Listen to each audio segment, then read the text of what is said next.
ठीक है। तो डिमांड का मतलब उन लोग जानता है क्योंकि उन लोग वो करके आया था। तो डिमांड अगर मेरे को बनाना है तो दो चीज को मिलाना होगा। क्या दो चीज था? नहीं नहीं नहीं, डिजायर और परचेजिंग पावर। हाँ वो तो है। डिजायर मतलब क्या होता है? इच्छा, कि तुम्हारा इच्छा क्या है, और परचेजिंग पावर मीन्स तुम्हारे पास उसको खरीदने के लिए पैसा है कि नहीं। तो दोनों जब मिलेगा ना तभी डिमांड बनेगा। अगर खाली डिजायर है तो वो वांट रह जाएगा, वो तुम्हारा डिमांड नहीं बन पाएगा। ठीक है। तो डिमांड क्या होता है? डिमांड होता है कि डिजायर जब परचेजिंग पावर के साथ मिलाया जाता है तो हम लोग बनाते हैं डिमांड। डिमांड जो था हम लोग पढ़े थे लास्ट क्लास में कि डिफरेंट टाइप्स ऑफ डिमांड होता है। तो टाइप्स ऑफ डिमांड में सबसे पहला डिमांड बताओ अभिनंदन। Individual demand. इंडिविजुअल डिमांड मतलब किसी एक पर्सन का डिमांड। ठीक है। दूसरा होता है मार्केट डिमांड, मींस एक से ज्यादा लोग का, मतलब ग्रुप ऑफ पीपल का। फिर नेक्स्ट कौन सा टाइप का डिमांड था? Ex ante. हाँ, एक्स एंटे और ex post. Ex ante demand कौन बताएगा? Ex ante and ex post. Ex ante means तुम डिजायर किया था, सोचा था कि ये खरीदेंगे, और एक्स पोस्ट तुम एक्चुअली जो परचेस करके आया है। ठीक सर, वो है ex post. Then ex ante ex post के बाद क्या आता है? Joint demand. हाँ, जॉइंट डिमांड मतलब होता है किसी दो कमोडिटी के लिए एक साथ हम डिमांड कर रहे हैं, जैसे कार और पेट्रोल, गन एंड बुलेट, ये सब हो जाता है मेरा जॉइंट डिमांड। और लास्ट टाइप का, अच्छा लास्ट से पहले एक और था डिराइव, ठीक बोला, डिराइव्ड डिमांड। डिराइव्ड डिमांड क्या बोलता है? जब किसी एक कमोडिटी के, हाँ जरूरत है मेरे को, किसी एक कमोडिटी का जरूरत है, उसकी वजह से किसी और चीज का मेरा दाम बढ़ रहा है, क्या बोलते हैं उसको, मेरा डिमांड इंक्रीज हो रहा है, उसको हम बोलेंगे डिराइव डिमांड। जैसे कि बिल्डिंग बनाना है तो उसके लिए मेरे को क्या चाहिए? हाँ, सीमेंट चाहिए, रॉड्स चाहिए, उनका डिमांड बढ़ेगा, तो that is derive demand. And last हो जाता है कॉम्पोजिट डिमांड। कॉम्पोजिट डिमांड कैसा था? Demand for those goods which have, हाँ, ऑल्टरनेटिव और मल्टीपल यूजेस, मतलब किसी सामान का जिसका बहुत सारा यूजेस है, वो हो जाता है कॉम्पोजिट डिमांड। जैसे स्टील, ठीक है, स्टील से क्या बनता है? स्टील से कड़ा बन जाता है, स्टील से, हाँ, तो जो भी है स्टील से बहुत कुछ बनता है, बर्तन बनता है। ठीक है, तो वो हो जाता है कॉम्पोजिट डिमांड। तो ये मेरा टाइप्स ऑफ डिमांड हो गया: individual, market, x ante ex post, joint, derive and composite demand. ठीक है, तो ये मेरा टाइप्स ऑफ डिमांड हो गया। देन हम लोग पढ़े थे factors affecting demand. Factors affecting demand. ए तुम मुझसे क्यों पूछ रहा है? खींच लो। तुम बताओ, पहला वाला तुम ही बताओ, सबसे पहला और इजी। प्राइस, वही तो सबसे इजी है। Price of commodity. अगर प्राइस ऑफ कमोडिटी, अगर कमोडिटी का प्राइस बढ़ता है तो उसका डिमांड पे क्या इफेक्ट पड़ेगा? कम हो जाएगा। तो प्राइस इंक्रीज करने से डिमांड जो है वो डिक्रीज करेगा, और अगर प्राइस डिक्रीज हुआ तो डिमांड इंक्रीज कर जाएगा। ठीक है। Second, then income of the consumer. Consumer का इनकम बढ़ेगा तो डिमांड बढ़ेगा, कंज्यूमर का इनकम कम हो जाएगा तो डिमांड कम हो जाएगा। अच्छा, यहां पे हम लोग 3 टाइप्स ऑफ गुड्स पढ़े थे। 3 टाइप ऑफ गुड्स था। क्या क्या था? फर्स्ट हो जाएगा अपना normal good, then inferior goods, then inexpensive goods. Normal goods कैसा होता है? Normal goods chips biscuit. तो उसका क्या है, इनकम बढ़ने से डिमांड बढ़ रहा है। इंफीरियर गुड्स इनकम बढ़ने से डिमांड घटेगी। इनकम बढ़ा, यहाँ पे डिमांड बढ़ गया, डायरेक्ट रिलेशन। और इंफीरियर का इनकम बढ़ा, डिमांड घटेगी। डिमांड घट गया। इंफीरियर गुड्स कैसा होता है पता है? इंफीरियर गुड्स मतलब थोड़ा कम दामी गुड्स जो होता है, क्वालिटी उतना अच्छा नहीं है। तो जैसे तुम्हारा इनकम बढ़ेगा तुम अच्छा क्वालिटी में शिफ्ट हो जाएगा। एंड इनएक्सपेंसिव गुड्स पे सेम कांस्टेंट। कांस्टेंट रहता है। दैट मीन्स तुम्हारा इनकम जो है इंक्रीज करे या डिक्रीज करे, नो इफेक्ट रहता है तुम्हारा डिमांड पे। जैसे पार्ले जी का प्राइस तो सर हाँ, एक ही रहता है। इनएक्सपेंसिव है, उतना दामी नहीं है, ठीक है। तो इनकम ऑफ द कंज्यूमर।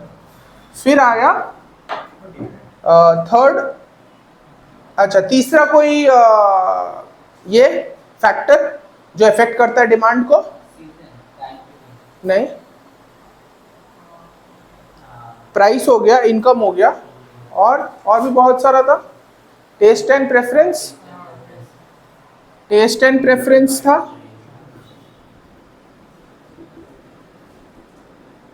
अगर मार्केट में किसी चीज का ट्रेंड चल रहा है तो लोग उस चीज को ज्यादा खरीदता है, तो फेवरेबल है तो डिमांड बढ़ेगा। और अगर किसी चीज का ट्रेंड खत्म हो गया तो फिर अनफेवरेबल है, डिमांड कम हो जाएगा। देन एक बोले थे फ्यूचर प्राइस एक्सपेक्टेशन। तुम्हारा फ्यूचर का प्राइस एक्सपेक्टेशन क्या है? अगर तुमको लग रहा है कि आज 2 दिन बाद प्राइस इंक्रीज हो जाएगा, आज का डिमांड तो आज का डिमांड इंक्रीज हो जाएगा, आज ज्यादा खरीद लेंगे क्योंकि कल प्राइस बढ़ने वाला है।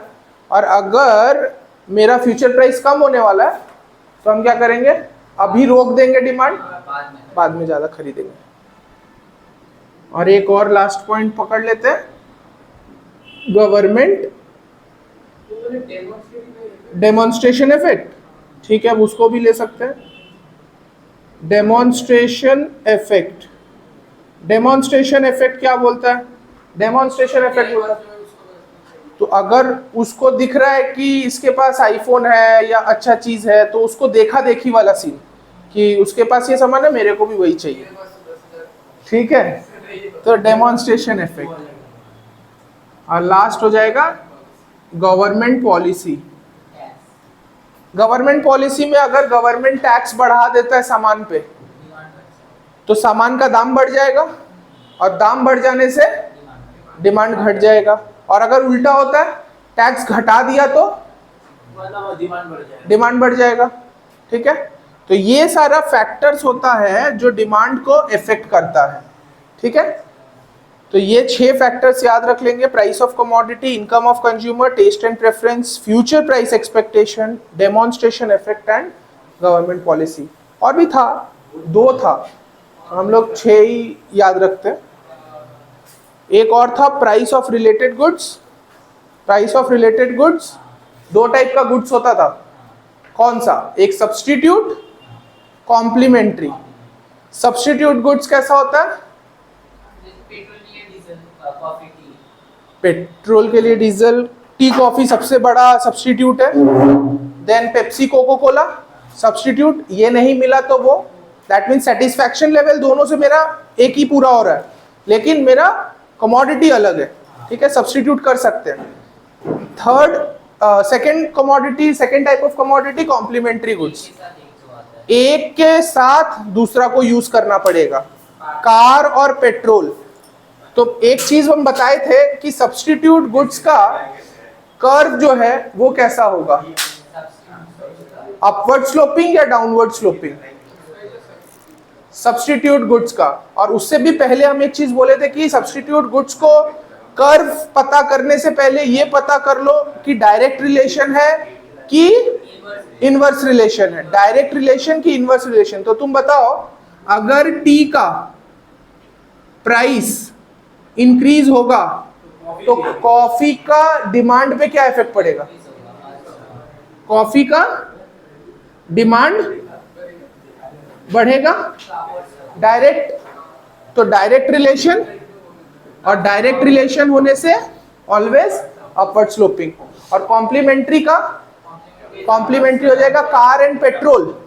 पेट्रोल का अगर प्राइस बढ़ गया तो कार का डिमांड घट जाएगा,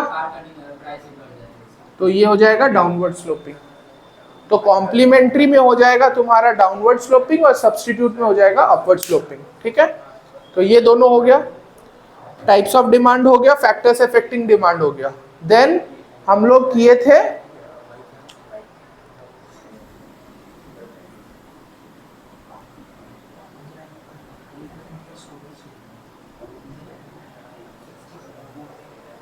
लॉ ऑफ डिमांड।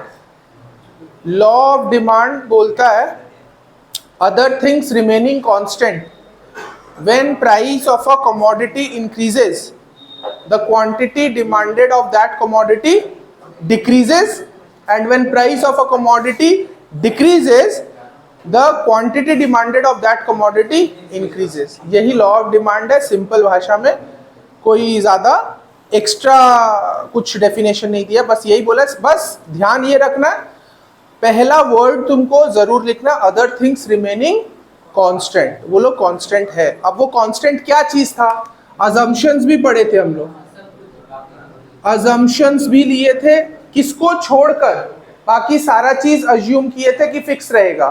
क्या चीज को छोड़ना है, प्राइस को, क्योंकि अगर प्राइस को ही अज्यूम कर लेंगे फिक्स है तो फिर डिमांड को कैसे पता करेंगे कि वो बढ़ा या कमा, क्योंकि प्राइस को ही देख के तो डिमांड को बढ़ा या कमा रहे हैं।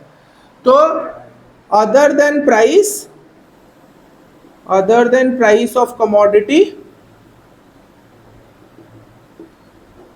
तुम्हारा बाकी सारी चीजें फिक्स रहेगी। तो फिक्स में रह जाएगा अपना income of the consumer, taste and preference, then government policy change नहीं होगा, ठीक है, फॉर फ्यूचर प्राइस एक्सपेक्टेशन नहीं है, सब कुछ फिक्स रहने वाला है। ठीक है, other than price every other factor is fixed. ठीक है, तो ये हो गया। उसके बाद हम लोग किए थे कि डिमांड शेड्यूल और डिमांड कर्व। डिमांड शेड्यूल क्या होता है, डिमांड शेड्यूल एक टैब्यूलर क्या था, स्टेटमेंट था, tabular statement showing various quantities of a commodity demanded at different prices during a given period of time। तो हम ये बात बोले थे कि डिमांड शेड्यूल और डिमांड कर्व में एक ही अंतर होगा।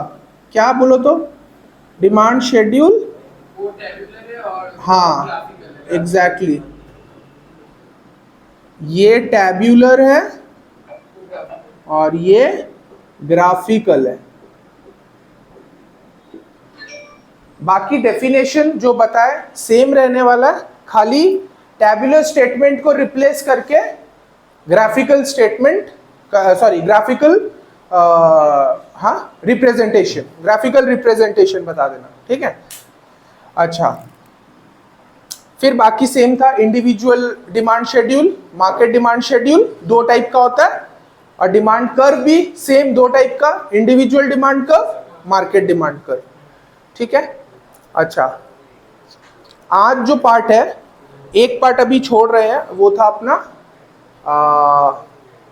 Reasons for downward slope of क्या था, डिमांड कर्व। ठीक है, उसको अभी रोक रहे हैं। उससे पहले आज का टॉपिक लेते हैं जो कि था, हाँ,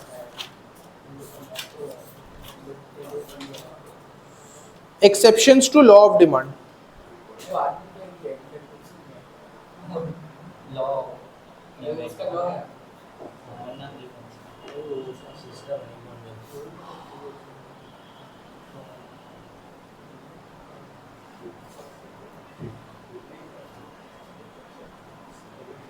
इसको